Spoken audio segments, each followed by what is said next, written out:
Медицинските сестри во Тетово продолжија со протест. Бараат да се реши нивниот статус, во спротивно ќе бойкотираат работата. Fjala e fundit për protestën e sotshme është le të na mbajnë që mos na qajnë. Përgjigje nuk kemi ende, presim, prandaj përsëri sot kemi ardhur protesta. Presim diçka tre, po sa e shohim nuk ka asgjë tre. Vendin e punës ne nuk e lëm, por protestat nuk i ndalim. Dhe me thonë të vazhdojmë me protesta, derisa të kena një përgjigje paktën të dim se ne nga shkojnë. Po, besoj që do marrim, prandaj bëjmë ne që tash këtë. Do ndërmarrim diçka për më te. Do kalojmë, mendojmë, bojkotojmë dhe do kalojmë në Ministri të Shëndetësisë.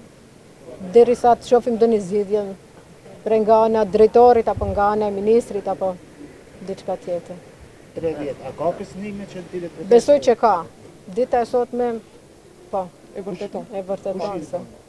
Prengavi. Po, ajo dihet prengavi. Главната медицинска сестра која зборува во име на директорот на болницата Агим Бериша очекува медицинските сестри официјално да ги презентираат своите барања и да најдат решение. Jemi këqartë për situatën që ka ndodhur, ne ishim të gatshëm dhe jemi akoma të gatshëm për bashkëpunim dhe presim edhe mirëkuptim nga ana e tyre se si thash unë që nuk është një gjë që varet nga ne.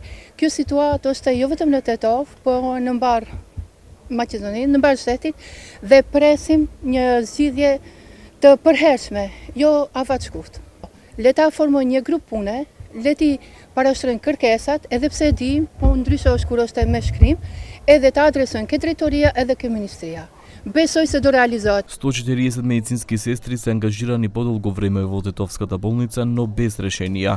Тие работеле и за време на пандемијата, додека со договорите што ги имаат се платени од 18 до 24.000 денари.